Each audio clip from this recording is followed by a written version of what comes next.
Namaste, everybody, and welcome once again to my channel. And we're continuing with our series on Guru Purnima. And today I have a guest who actually doesn't need any introduction because she has come many times on my channel. It's been a couple of years now that we have not gotten in touch because everybody got busy. I got busy, she got busy with her work and relocation and everything.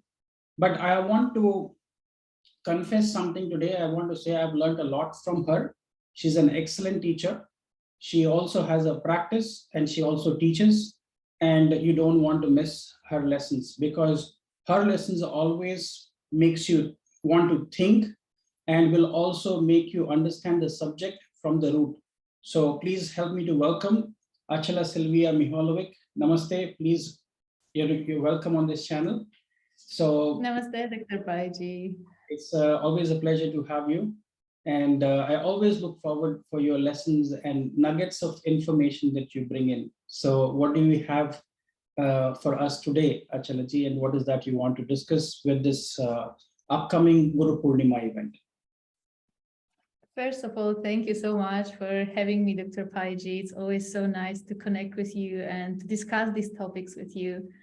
And as you reached out to me to ask what can we discuss for the topic of Guru Purnima, I wanted to share something about my own experience and with one of the greatest teachers for me personally and one of the greatest celestial teachers, and that's Venus, one of the teachers on the sky. So let me share my presentation, and I would like to share a little bit about her today. So Venus is actually such a beautiful planet, right? Because Venus is truly the giver of bliss and happiness. And recently I was wondering a lot about Venus and her true meaning, especially as we read even in one of the passages of Brihat Parasharahara Shastra that in reality, Venus is the only truly benevolent planet, the only planet that truly wants to make us simply happy in life. It's as simple as that.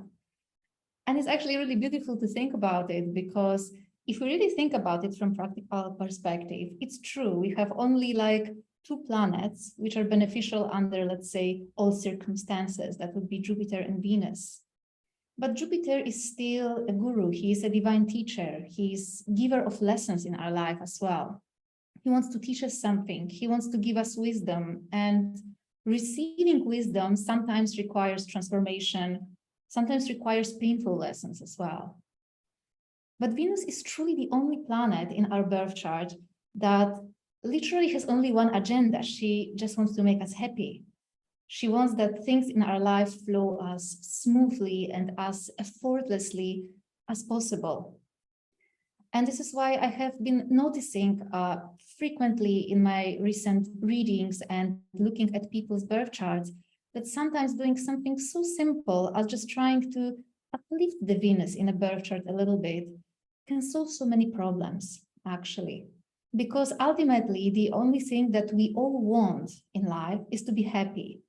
We might understand happiness in a different ways. We might, for some people, maybe happiness is studying things. For some people, maybe it's relations with people, but we all ultimately want to be happy. That's our primary agenda.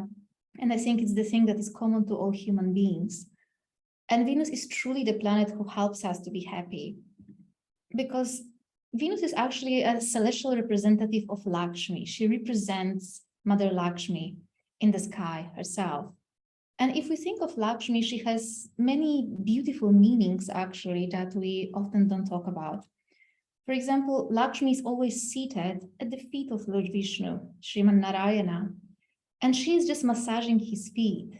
So she's literally just helping him to relax.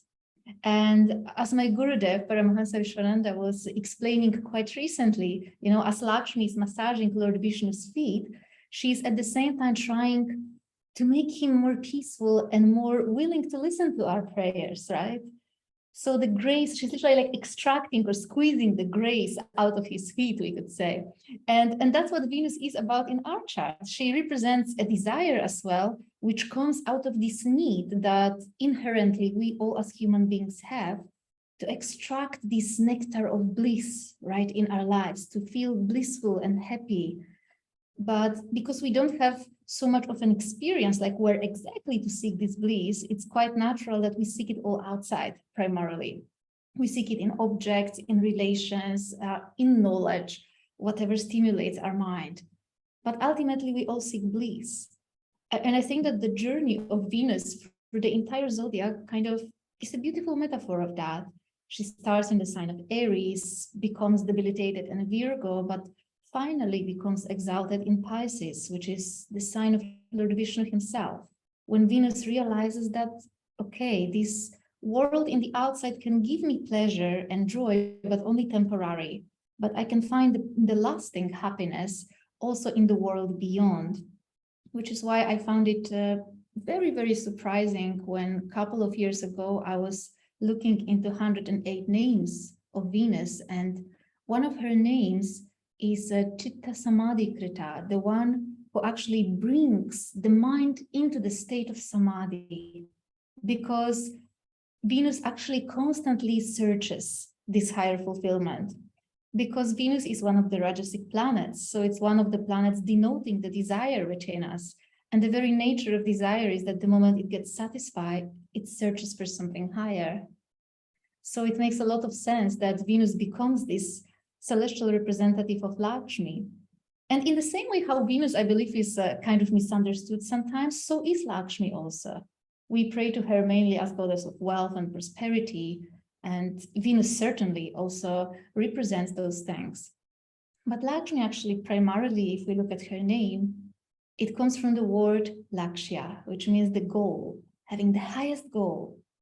And it makes a lot of sense because Lakshmi was born on Uttara Falguni Purnima, on the full moon in Uttara Falguni Nakshatra, which has as its power Chayani Shakti, power of choice. And when she emerged from this ocean of milk, which is such a beautiful metaphor of the purity of the mind, Lakshmi immediately approached Lord Vishnu and garlanded him.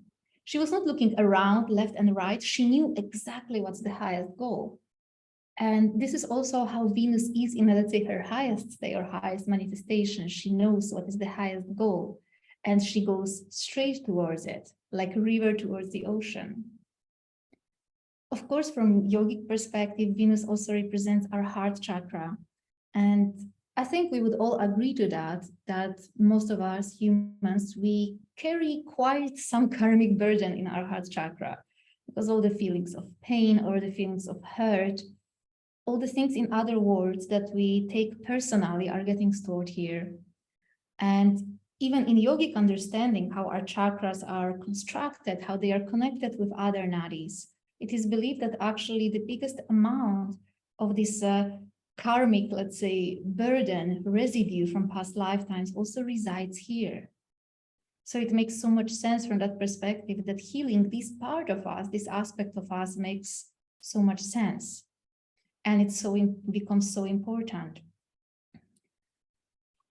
And I would say that the journey of Venus, or how we can approach or interact with energy of Venus, who is the giver of bliss in our lives, has these 3 steps or 3 stages. And I think that every person can find himself or herself in one of those 3 categories.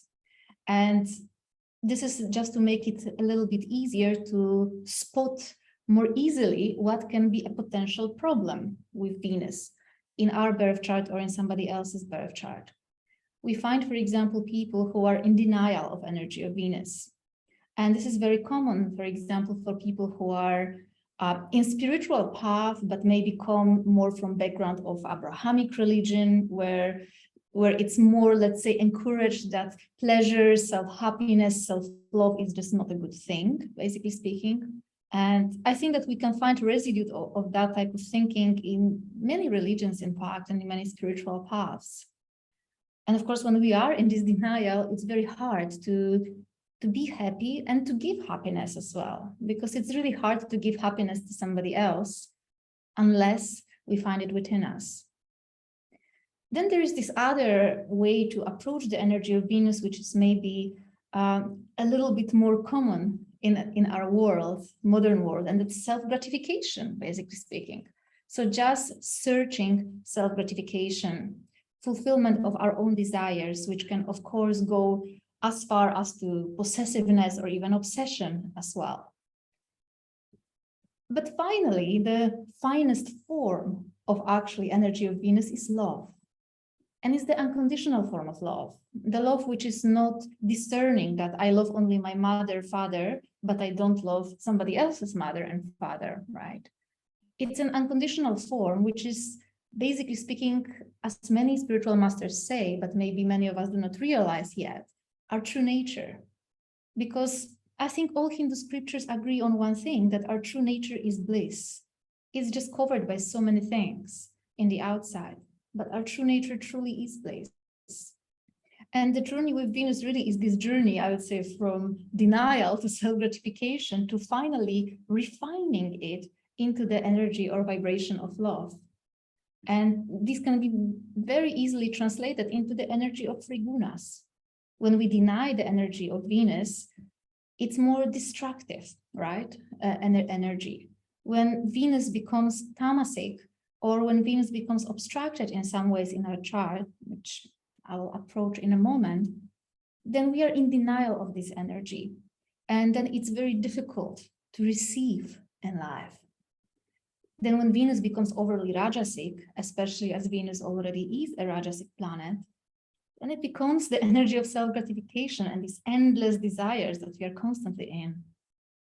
But when Venus becomes refined into the Sattvic energy or Sattvic vibration, then it becomes sensitive.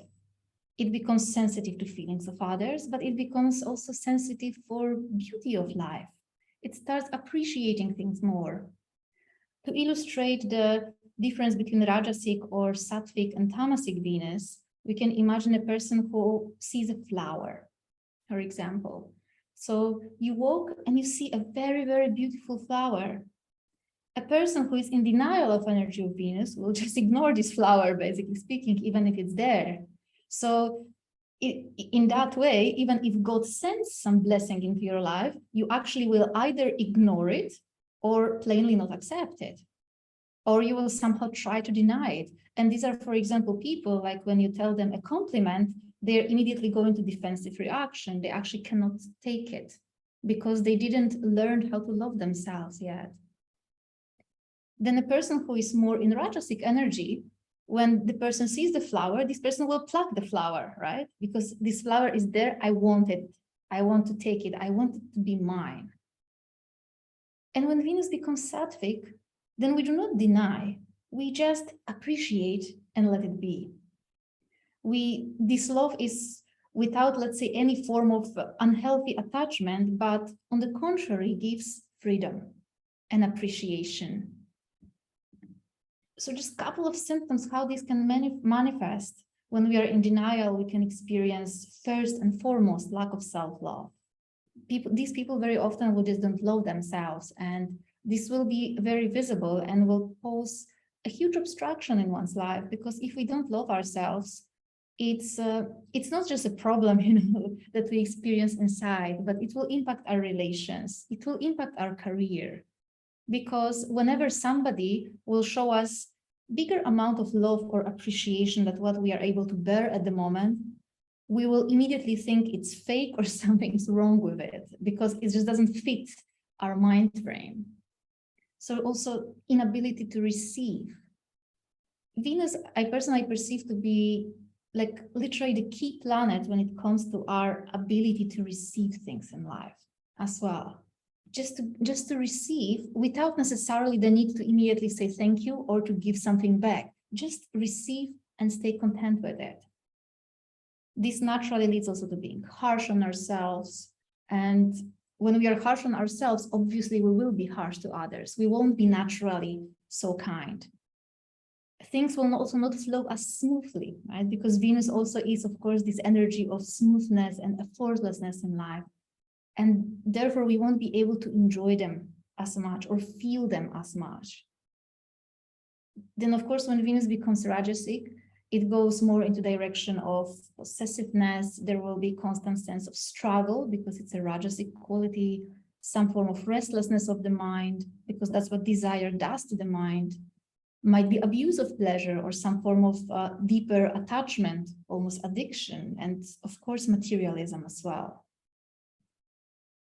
But when Venus becomes healed, it gives us actually all the feelings that I think we all as human beings look for. The happiness comes with that, freedom comes with that, also like general sense of openness, effortlessness, right? Like we all would like to feel effortless in life, that things are just flowing.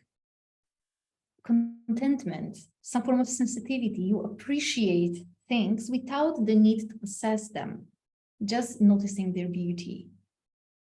And of course, the highest manifestation of Venus is bhakti, is devotion to God.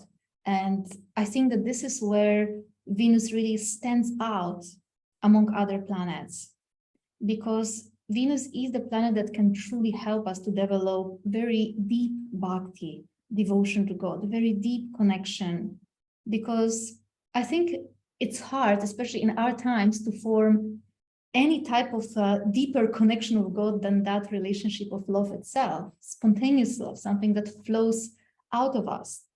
It's the strongest connection that can be there with the divine. But again, it's something that in a way you cannot fake that, you cannot make it happen. It must flow naturally out of you.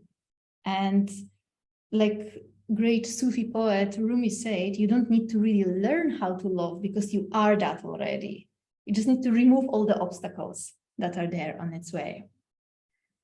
So to reiterate on that point, getting back to Venus and its connection to our heart chakra, my Gurudev, he was always saying that spiritual path is really easy, that it's like 40 centimeters journey from mind to heart, just dropping there. And even though it's a very short journey, it's not a very easy journey, right? It's not so simple to just go there down to our heart. And of course, it takes time. Interestingly, exactly here, like between our heart chakra and our third eye chakra, there is also like one nadi called Brahman nadi, or the nadi of the spirit, where all our karma from all past lifetimes is being stored.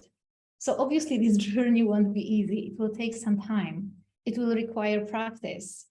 This is why one thing that I really wanted to mention here is that, especially when it comes to Venus, I would say, but when it comes to any Jyotish remedy, I believe, like if we want to really make a real difference, consistency is much more important than quantity. There are a couple of like really, really easy remedies that I would like to share at the end of this session, but I really want to point this out, that even if you take a mantra, to Lakshmi, for example, to heal you, Venus in your birth chart, to heal your heart chakra, it's better that you repeat this mantra even, 9 or 11 times a day, but you really do it every day, rather than just doing, 108 repetitions once a week. Because the thing is that what we are trying to do with all these remedies is we are trying to override the countless and countless of lifetimes of old samskaras. So we are trying to create a new habit, a new type of way to approach life. And especially when we are forming any new habit, consistency is the most important. And even scientifically, it was proven that we need minimum of these 40 days to create a new habit and make like a lasting connection in our brain. So our brain will start really looking at things differently. So this 40 centimeter spiritual journey, I would say, above all, requires our consistency and awareness as well in daily life.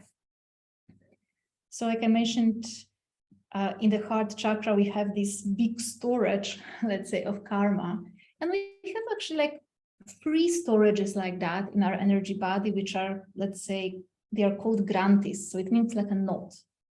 I think that since many people watching this channel are into Vedic astrology, you can actually think of them like Gandhantas. It's like the same thing, basically speaking, like some form of karmic knot, but it's in your energy body, not in the birth chart. And they are free because they represent three gunas that bind us to the material world. So in our Muladhara, we are having Brahma Granthi. This is the place of Tamoguna. In our third eye chakra, we are having Rudra Granthi. That is the place of Sattva Guna. And then in our heart chakra, we are having Vishnu Granthi, which is the place of Rajoguna, actually. This is literally where the seat of Rajas resides. This is why also this chakra, this energy center in our body is so connected with Venus in particular, Rajasic planet and significator of desire itself. And actually in the beautiful scripture known as Devi Mahatmya, which is praising Divine Mother in her three forms as Mahakali, Mahalakshmi, and Mahasaraswati. One thing that is not often said about this scripture is that these three goddesses, they also are representing these three gunas, and they also reside in these particular granthis in our energy body. And specifically in this heart chakra region, it is where Mahalakshmi resides. She is a little different than the Lakshmi that we know. We know the Lakshmi that has these two hands like that, right? And she has carrying two lotuses. But Mahalakshmi from Devi Mahatmya looks like that. She has like 18 hands and just weapons. And she's praised actually as Mahishasura Mardini, the one who killed the demon of Rajoguna itself. So Mahalakshmi is actually the aspect of Divine Mother who helps us to transform desire, transform Rajoguna, so we can rise towards Sattvaguna. Because in the same way how Mahalakshmi presides over Rajoguna, then Lakshmi herself, she represents the purest form of Sattvaguna itself, Sri Devi. So we have these three Shaktis of Lord Vishnu, Sri Devi, Nila Devi, and Bhu Devi, and each of them represents one of the three gunas. In fact, the three gunas emerge out of them. And this is actually so beautiful that Sri Devi, or let's say the Vedic equivalent of Lakshmi, she presides over Sattva Guna. That's why she sits on a lotus flower, which is of course a beautiful metaphor of purity. She also holds lotus flowers, but her two other hands are just open. She's just blessing. She's not holding onto anything, we could say. She's holding just onto purity. Mahalakshmi, on the other hand, from Devi Mahatmya, she has these many, many weapons because she's the one who helps us to transform this energy of Rajas into the energy of Sattva. She helps us to confront all these energies within us of possessiveness, of desire, self-gratification that we are constantly searching, and to fearlessly let go of them, because it requires, of course, courage to do that. That's why she's sometimes represented seated on a lion, right? Because she actually helps us to really just be fearless and just really let go of all those things. Because I noticed that very often what truly stops us from improving the energy of Venus is actually fear. Because we fear that if we don't, for example, if we fear that if we don't always struggle for things we want in life, if we don't always think of them, if we don't stay attached to them, that we will lose them. Because we don't have this awareness that in reality it is her, Mahalakshmi, who is deciding whether we will receive something or not, regardless of how much effort we put into that. Because ultimately the fruits of our actions are not in our hands. And this is why I personally noticed that really meditating with Mahalakshmi regularly, daily, helps us to develop this energy of effortlessness and, how to say, become more comfortable with not always trying to control things, become comfortable with energy of just joy and love.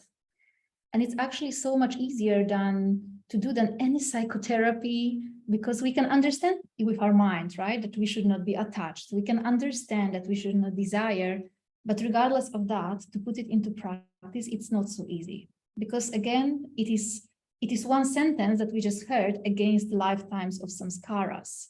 So of course, it will not overweight it immediately. But if we get used to just being in her presence, visualizing her, this beautiful goddess who is the embodiment of this energy of effortlessness, happiness, and bliss, we actually may truly convince the mind, even the subconscious mind, with the power of our own experience, that these experiences are also available to us. This is not something that we need to struggle for. This is not something that is only for some people. Everybody can experience that. Sometimes the only thing we really need to do is to allow ourselves to just stay open for that. And a couple of things that I personally like to recommend a lot to people when it comes to uplifting Venus. And actually, if any of you ever came to me for a reading, most likely I requested you to do one of those things, because I suggest it almost to anybody. Because if you come to a reading, very often there might be some issue with feeling this smooth flow of life, with feeling effortless and happy. And with uplifting Venus, you can solve so many of these issues, because you can find your source of bliss inside rather than outside, and this will automatically shift entire perception in life. And I really encourage you and challenge you to not take my word for granted, but just try that yourself. And the most really beautiful thing and the most simple thing of all of those that you can do is to just chant this mantra to Goddess Mahalakshmi. It's very simple. It's Om Hrim Mahalakshmi Namaha. It's incredibly simple, because Hrim is the Bij mantra, also helping to open up our heart, and Mahalakshmi is the goddess residing there. So we are invoking her and allowing her to truly, let's say, penetrate into our heart and open it.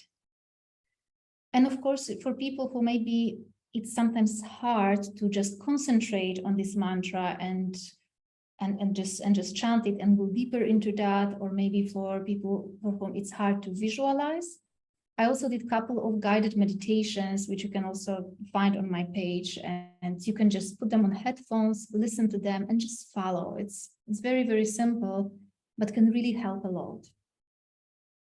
Also, one thing that I recommend a lot, even though I know that it's far less simple than the first thing, it's either learning how to chant or at least listen to Sri Suktam.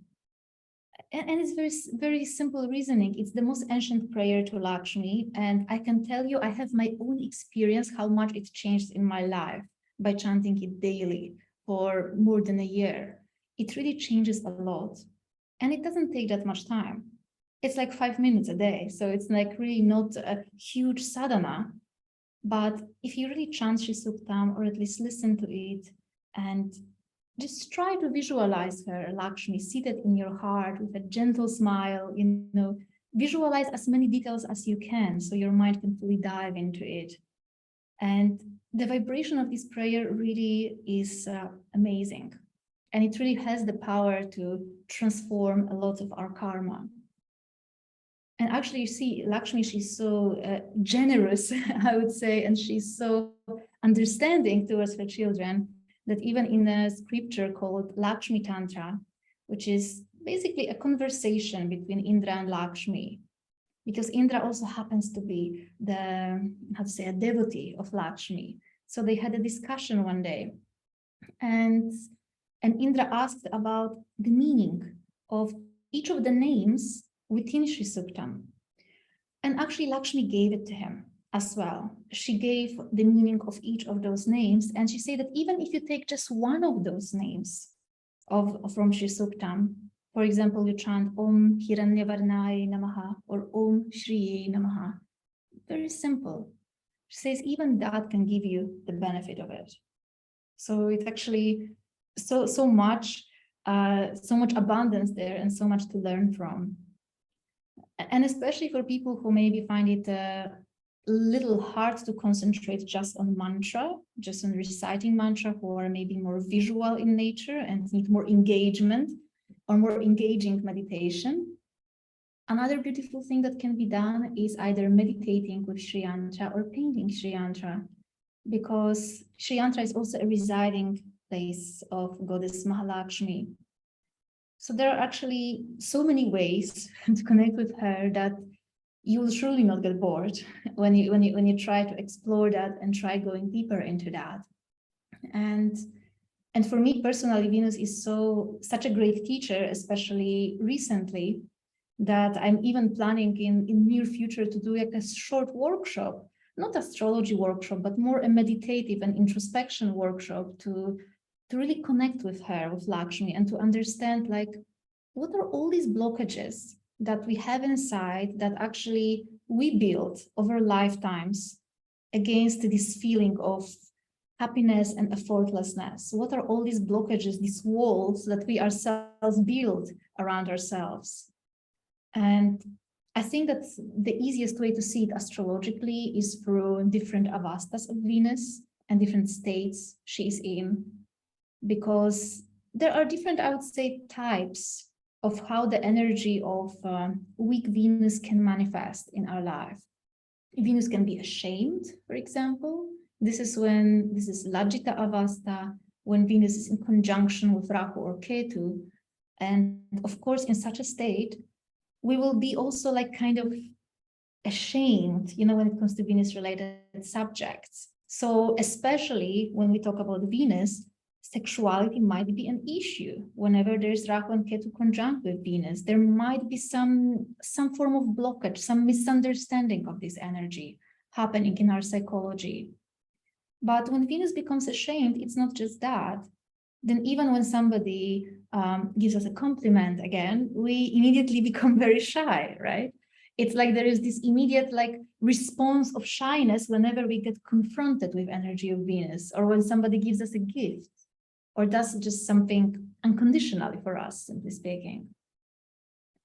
Then the opposite of ashamed Venus would be proud Venus, right? When she's in Pisces and Mula Trikona, and usually, people would think that this is ideal placement for Venus to be in, but I think that even you would agree with me, Dr. Paiji, that Venus in Pisces can be really interesting, and tricky sometimes, because when Venus becomes proud, of course, there are plenty of energies that come with that, but when Venus is proud or exalted, it's like, any planet that becomes proud will more likely see flow or fold in the world outside or in somebody else rather than in ourselves, right? So for example, when proud Venus experiences a breakup in relationship, which happens very commonly with Venus in Pisces actually, and very often some form of painful breakups can come. And then what happens very often in the mind of such a person is that either there's something wrong with another person, or something's wrong with my fate or with the world around me. But it's like this type of Venus sometimes does not consider a possibility to improve or change or become better. Venus can be also agitated, of course, in Kshobita Avasta. And I think the most intense way how Venus can become agitated and the most unpleasant and the most common at the same time is when Venus is combust, because Venus isn't really close to the sun, which is also the arch enemy of Venus. And then, of course, in such a state, especially if sun happens to be maybe weak already in a chart, like, for example, conjunction of sun and Venus in Aquarius or Capricorn, then, of course, such a sun will like literally, suck all the energy out of Venus and take it for itself. And of course, in such a state, again, the energy of Venus won't be anymore like smooth and effortless, it will be agitated. Such a person, whenever confronted with energy of Venus, will be like really easy to trigger. This is sometimes like extreme case of that would be when, for example, somebody comes to you and tells you, I don't know, something very nice, or becomes very emotional, right? That would be also a very Venusian thing to do. And then you literally become agitated because of that. You either immediately think it's fake, or you become angry, or you want to move away from that person because it triggers something in you, because you don't have it. It's somehow dormant in you at the moment, and it kind of agitates you in the outside. And then, of course, Venus can be starving or depleted of her energies when in enemy's sign or maybe with enemy. And in such an avasta, such a state called Kshudita Avasta, again, Venus will be somehow, lacking her energies. such a Venus usually will be also in deep sleep state. So it will be a dormant Venus. So it's like this Venus kind of still wants to experience something, still wants to learn more, but it doesn't come as easily. It just doesn't come, and it often takes time. And of course, it can be very discouraging because it's a journey that requires patience. We won't change something instantly necessarily. And then Venus can be even in Mrita Avasta, dying state, when it's at the ending degree of any masculine Rashi or beginning degree of any feminine Rashi. Venus in such a place doesn't really feel very well. It has, I mean, any planet there will be in Mrita Avasta, but Venus in particular will be completely depleted of her energy. It's not a natural place for her to be in, given the fact how youthful Venus usually is in her nature. So of course, there are many, many ways how Venus can experience blockages, but I would say that these are the most common things that we can see in a birth chart that can pose an obstruction for us to experience the energy of Venus in this most pure and most beautiful way for ourselves, simply speaking, that can obstruct our feeling of bliss and contentment in life in general. So maybe there's something that you would add here, Dr. Paiji, to this list or anything else. No, Achalaji, I think this is a fantastic presentation that you have come up with Venus. And just reminds me of a couple of things that probably you can throw light as well. I was also wondering if there has been any connection with the different avastas of Venus and what kind of Lakshmi that we can activate. For example, we know that there are 8 forms of Lakshmi. Yes. Professor A.V. Sundaram once told me that with the Venus's connection with different Navagrahas, it can represent a different form of Lakshmi. I don't know whether you have come across that. When Venus is close with the Sun, or Venus and Sun are conjunct, then he says you should worship Vijaya Lakshmi. If it is Venus is with Moon, he says it is Dhanya Lakshmi, which means, your food grains. If Venus is with Mars, then it is Veera Lakshmi or Dhairya Lakshmi, which means showing courage. When Venus is with Mercury, then it is Vidya Lakshmi, which means education. When Venus is with Jupiter, then it is Santana Lakshmi. It is the Lakshmi who can help you with your child or offspring. Then when Venus on its own, when it is exalted, or as you said, where it is in a proud state, she's called as Aishwarya Lakshmi. She tries to bring all kinds of prosperity. Then when Venus is with Saturn, he says that is Adi Lakshmi. Adi means the eldest one. Even in the 108 mantras for Shukra, there is a mantra which says Om Jeshta Nakshatra Sambhutaya Namaha, which means somebody who has a connection with Jeshta Nakshatra. Jeshta also is a prominent one. So Om Jeshtaya Namaha is also another name which has been given to Shukra. So that's why I feel it's not about being the most excellent, but it's also about being the foremost. So Adi Lakshmi and Saturn. Then he says when Venus has a conjunction with Rahu, that is when it represents Dhana Lakshmi. Okay, about the wealth. And then finally, when Venus is with Ketu, it gives you prominence, and that's why it's Gaja Lakshmi, which means you see two which are showering water on her. So that gives you fame, recognition, name, everything, that kind of Lakshmi. So Ashtalakshmi, and is there any connection with the Avastas is what I'm seeing, that we can invoke a specific form of Lakshmi when she's in a particular Avasta. Like for example, if she's ashamed, is there some way that we can bring her out and showing some courage, like Veera Lakshmi or Dhaira Lakshmi can be invoked for that. She's in an ashamed state to show courage to come out. So I'm wondering if there is any connection like that. But I wanted to see what is your take on this aspect of Shukra. Definitely, it's something to explore. I usually was mainly focusing on this like primordial form of Lakshmi. That was like always like my primary focus, but absolutely, I would say that we can also approach specific forms of Lakshmi as well to help us with all those different things, all those different, let's say, issues that Lakshmi maybe experiences. So like you're saying, it's very understandable that when Lakshmi is a little ashamed, she needs a little bit of courage, right? So again, like getting a little bit of this dhairya or some form of courageous form of Mother Lakshmi would be very encouraging for her as well. Absolutely. Yeah. So this is, and there are so many other aspects of Shukra also what you brought up, which I also loved. It is one, you mentioned that Lakshmi has a connection with Uttara Falguni Nakshatra. And there is a form of Vishnu which is celebrated in down south. He's called as Ranganatha Swami. Ranga, the word in Sanskrit, Rang means colors. So a lot of colors. And his concert is called as Ranganayaki.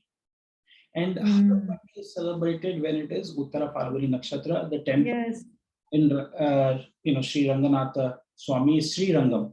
It's one of the largest functioning temples in the world. The largest non-functioning temple which is there, which has been in existence, is Angkor Wat, but that is not functioning.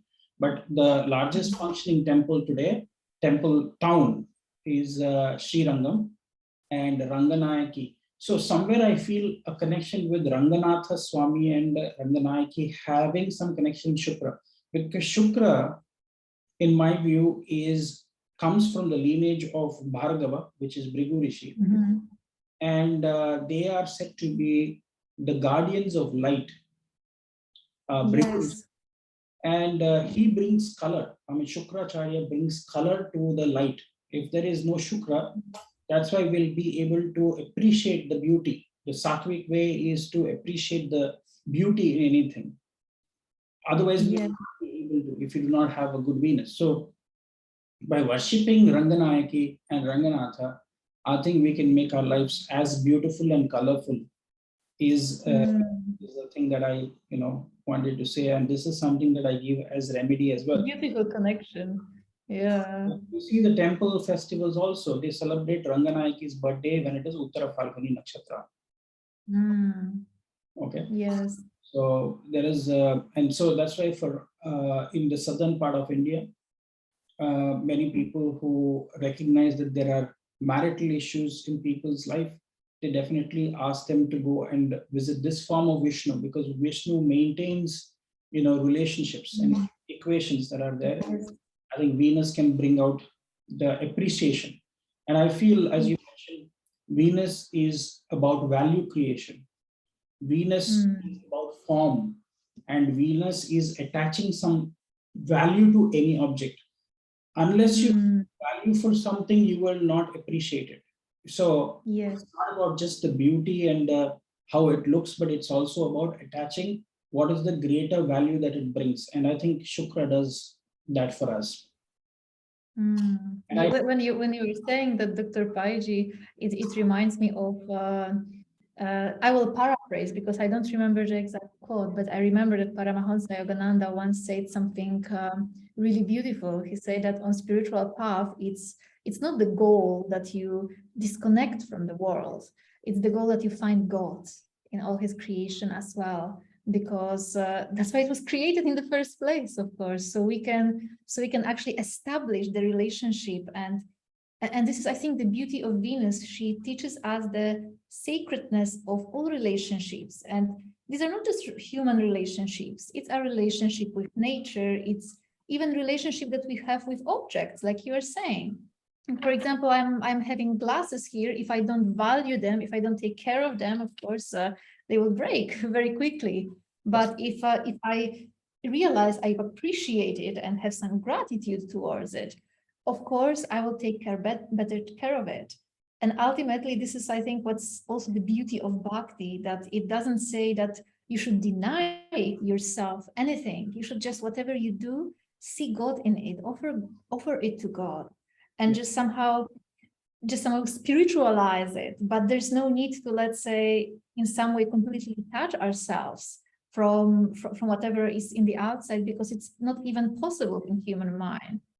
And that reminds me so much, like, Arjuna asked Krishna this question in Bhagavad Gita, which is a really good question. He asked him, basically speaking, so Krishna, what is better, whether to worship formless Brahman or whether to worship you, God, in a form? And Krishna gave a brilliant answer, really. He said that of course, worshiping formless is much easier. He said it so nicely, in my opinion, of course, but he said it's much easier, and the understanding behind that is so simple. He said that, of course, bhakti is pleasurable, right? It's Suktam kartam. It brings happiness. It's not hard. It's not difficult. It brings us happiness and pleasure, the natural state of being that mind is already looking for, anyways. But he said that especially, connecting with God in a form that has a form, right, rather than in formless, is very logical, because we have a form. That means that our mind can fathom only something that has a form, because the moment you start to imagine something that is formless, it already has a form. That's the thing. The mind is incapable of visualizing things that are formless, and that's a beautiful thing that I think we often miss. We often, I think, especially on spiritual path and nowadays, because we are so influenced by Rahu, right? We try making things so incredibly complicated, and we try to even go against our own nature. But even in the Bhagavad Gita, Krishna says there's no need for that. You just think of God in a way that has a form, because of a simple reason: you cannot have relationship with the formless. So if you want to have bhakti, a relationship, you must have a form, and that's the beauty of Venus. That's why Venus also gives us this bhakti. Absolutely. And as people say, beauty lies in the eyes of the beholder. So yeah. if you know that Krishna was born in Rohini Nakshatra, and Rohini Nakshatra's Yogatara is Aldabran, which falls in the eye of the bull. So it is the eye of the bull, is the eye of beauty that he tries to bring in everybody that has connection with him. And somehow Krishna has a very strong, probably connection, even, or rather has a connection with Shukra, because in the 108 names of Shukra, there is also a mantra called Om Gauda Desha Ishwaraya Namaha. So Gauda Desh, which means it is where most of the Gaudiyas come. Gaudiyas are Radha's worshippers, Radha Krishna's worshippers. So the Gauda Desh is where you have your Mayapuri and all of these. Yes. Shripada, everybody has some connection with Gauda Desh. And today's Gauda Desh might be falling somewhere in West Bengal of India, in that region. Yes. And there is a sect of Brahmins who come from this part of the world. They're called as Gaudiya Brahminas. And they had the knowledge of reviving the dead, but that was lost in antiquity. The Gauda Desh people were also trained because they took Shukracharya as their guru, who was knowledgeable about the whole concept of Mrit Sanjeevani, is to revive the dead, which was given to him by Shiva. And very fantastically, if you go and look at Venus's astronomical aspects of Venus, it is very fantastic. Venus is rotating opposite to all the other planets, is as though there is a story of Venus hanging upside down and inhaling the smoke coming. And based on that, so he is actually, if most of the planets are moving in one direction, they're revolving, he's in the opposite direction. And Venus, it says one revolution or around the sun, Venus takes 225 days, but one rotation on its axis, which is 1 day for Venus, is about 245 to 245 days. So one rotation is smaller than one revolution that it takes. And the principle you see is Venus initially for the first 243 or 245 days, you will see it as a morning star. Then for 8 days it disappears. The 8 days when it disappears, it say it's combust. We say it's asta. And then we see again the star rise from the evening star. So it's quite fascinating that our seers must have seen this phenomenon where he was alive, then he dies for 8 days, and then he's again revived for another 245 days as a evening. Yes. So this is the and this is so fascinating that you are mentioning that, Dr. Paiji, because when we think even about it, it's interesting that Venus is always like in this retrograde motion. So it's a kind of close to our Earth, but also again going into the disappearance mode again for 40 days. So that again makes so much sense. Like when we are actually trying to shift Venus and kind of, how to say, heal its energy within us, again, do it for 40 days. And it's an excellent time actually to purify that, because even though, like we said, it's a Kshobita Avasta, Venus is agitated in this state, it's combust also, getting close to the sun. But there's also this beautiful shloka from Brihat Samhita, which says whenever any planet is close to the sun, it's the same as if you would throw a metal in the fire. It may be painful, but it eventually becomes purified. So I personally believe that especially those moments when Venus goes into her retrograde mode are some of the most potent times to heal Venus really in our life.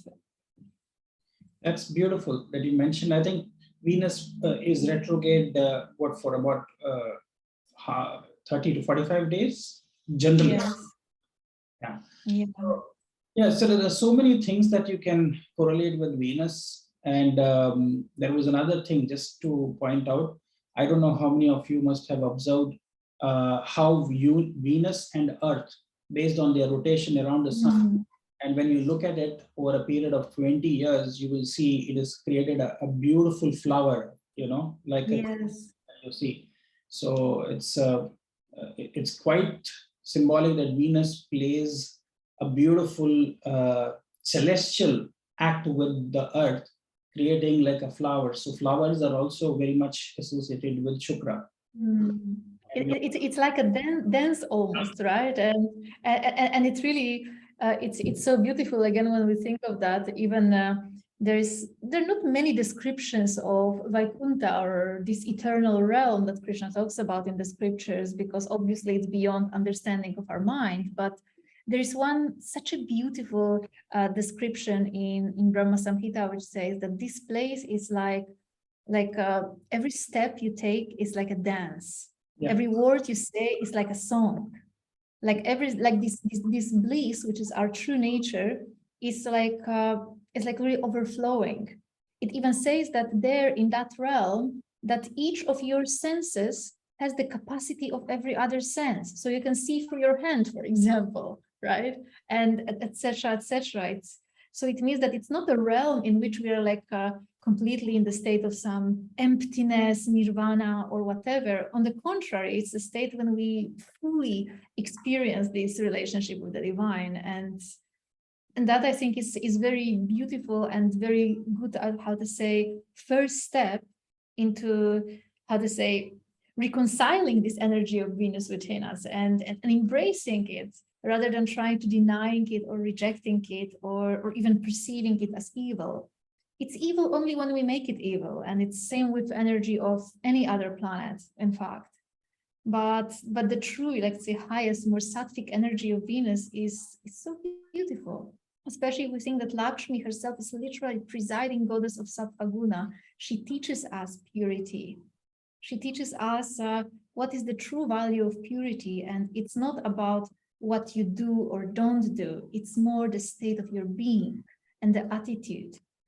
And the beautiful first step, I think, always towards that, open ourselves to energy of Venus. And this was also, I think, one of the very first guided meditations I did a couple of years ago, is like, of course, if we can't always that easily receive or open ourselves for receiving blessings from the universe, receiving divine grace, receiving just love, from our environment, then what we can start to do is at least just close your eyes for a moment, visualize Lakshmi in your heart, and you can even place your hand like that and send your blessings out to the universe.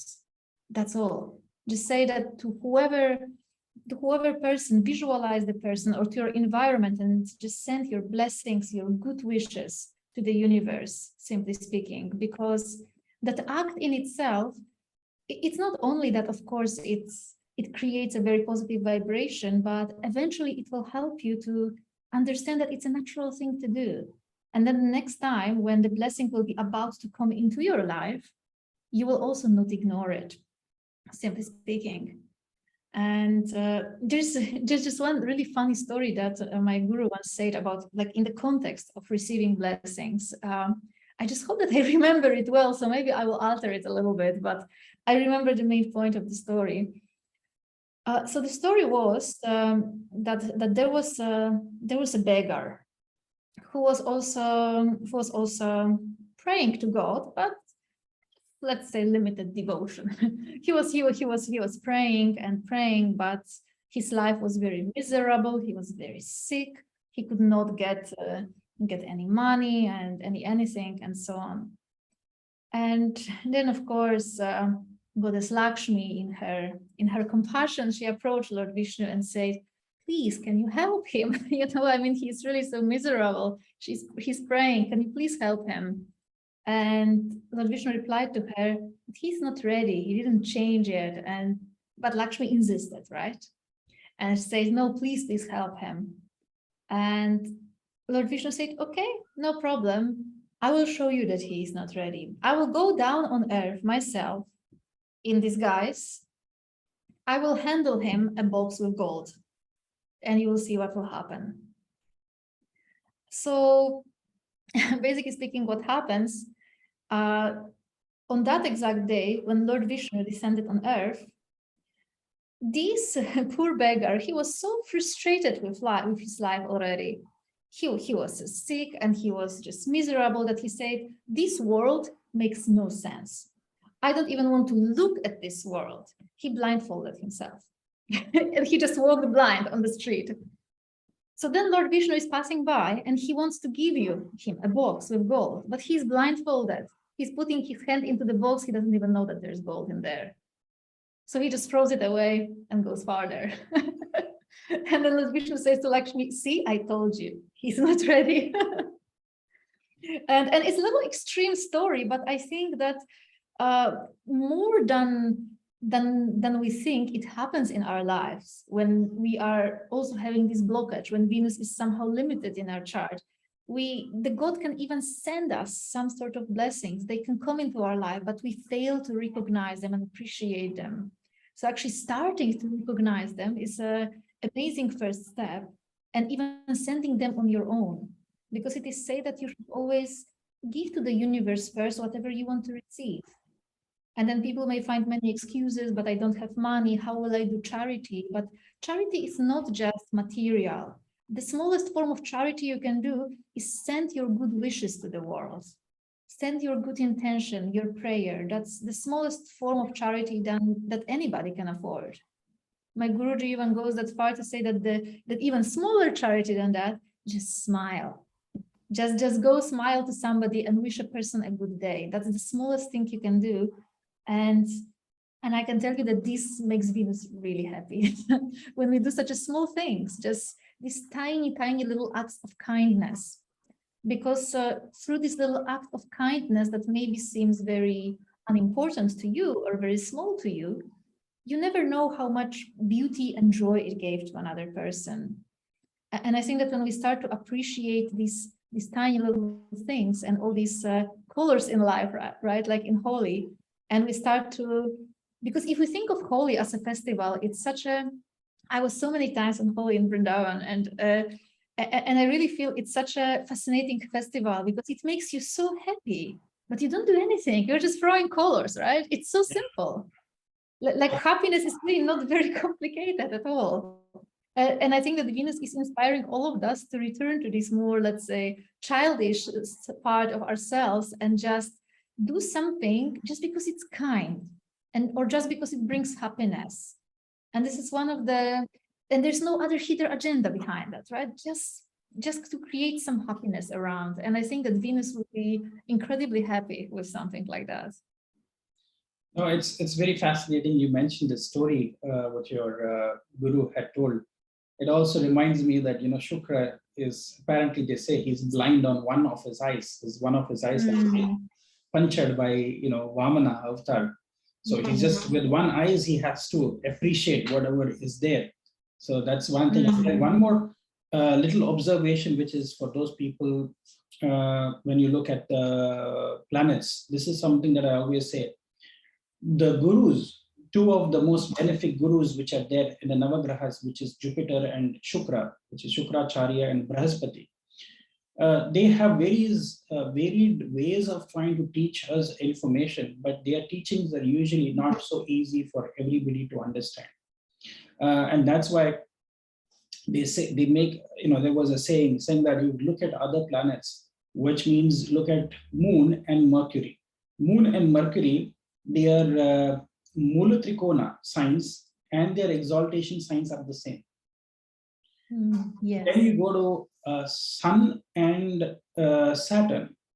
Their Mulatrikona and their exaltation signs are in 5-9 relationship. Right? Jupiter, from Jupiter's Mulatrikona, Jupiter gets exalted in the 10th house. But when you look at the two gurus, from the Mulatrikona of Venus, which is Libra, Venus gets exalted in the 6th house of Pisces. And Guru, from his Mulatrikona of Sagittarius, he gets exalted in the 8th house of Cancer. Do you see the thing that their way of teachings are not, they might be available everywhere, but only those people who can appreciate the teachings will absorb and overcome. And the 6th house and the 8th house naturally is one of the challenges we face and how we exit this world.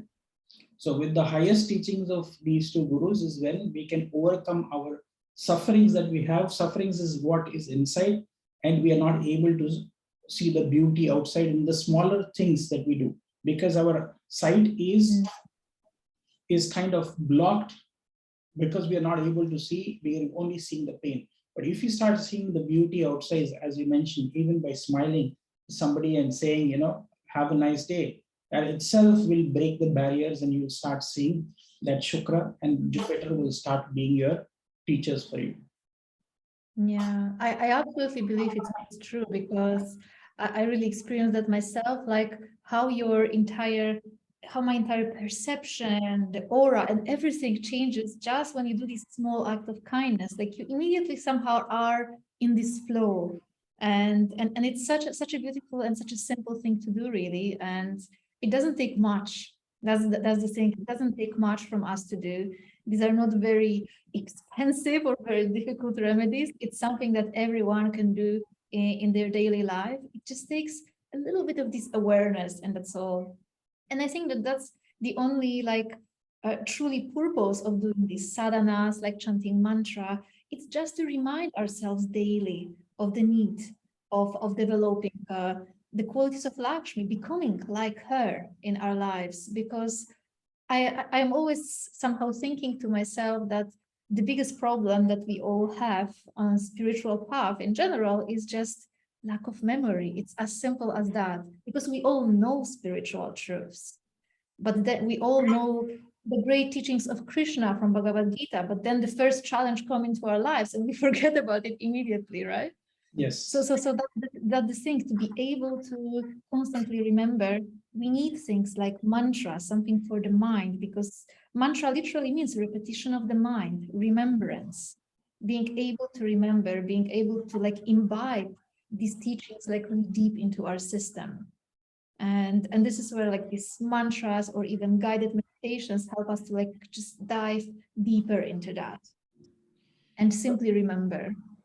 Oh, that's fantastic. This was a great discussion, Achala ji. And I just wanted, if people want to go through these guided meditations, are they available on your YouTube channel or any other place? You can tell them. I'll put the link also in the description, so that how people can contact you. Is there any courses that you're doing at the moment that you want to tell people? Also, I'll put links for all of that in the description, but please let us know, is there anything that you would like to tell to the viewers, that in case they want to avail any guided meditations, are they available already on your YouTube channel or any other place where they can go? The guided meditations are available on my Academy page, so I can send you the link later, Dr. Paiji, and also in case somebody wants to maybe learn more about Sri Suktam, or let's say somehow dive deeper into relationship with Lakshmi, I also wrote tiny little ebook, which is a very short one, but it's just about Lakshmi and her different names, where also these 53 mantras can be found in case somebody wants to go deeper into that, of course. I'm planning also in August to do more I would rather call it meditative journey rather than a course, because it will be a little more interactive in nature, and its purpose will be not necessarily learning about Venus from astrological perspective, but rather going through the process of healing it and different aspects of it, connecting also different aspects of Lakshmi, like you were mentioning, and just doing also some introspection. So there will be also a little bit of homework to do for that, but just to really open the heart and to really allow this energy to flow. So that will be a little journey that we'll do starting from August. That's excellent. And also, I remember in the past that you and your husband Govindasji used to organize these Sri Yantra drawing courses. Is that for also will probably help in uplifting Venus? Is there any such courses that you are planning to have in future where people can participate to learn the exact dimensions and how to create a Sri Yantra or paint a Sri Yantra? Yes, Govindadas will be doing a longer course also, I think in August, but also as a part of this meditative journey with Lakshmi that I plan to organize, also as a part of this little, let's say, workshop, interactive workshop, he will be also teaching a very small module on a simple also meditation with Sri Yantra. For people who, again, I would say don't have maybe that much time, because that's always a problem in our times, that we often, it's true, we often just don't have time. And this is why I wanted to make this meditative journey with Sri Yantra, so not with Sri Yantra, with Lakshmi, as simple and as accessible for anyone, and simple enough that the mind will not find excuse not to do it. So great. Thanks, Achala ji, for taking time out and sharing this wonderful discussion on Venus. I feel many people will appreciate Venus is Sukracharya, and for this Guru Purnima, thanks for bringing these simple meditations and how to heal your heart. Even the mantra, which is Om Hrim Mahalakshmi Namaha, that itself I think is a very simple way of trying to connect. And I will leave the links for all your future courses and how people can contact you, your website and everything in the description of this video. Okay, so thank you very much, Achala ji. Much appreciated for having come here for this video. Thank you so much, Dr. Paiji. All the best for you and to everyone else watching this. Yeah, thank you. Bye-bye now.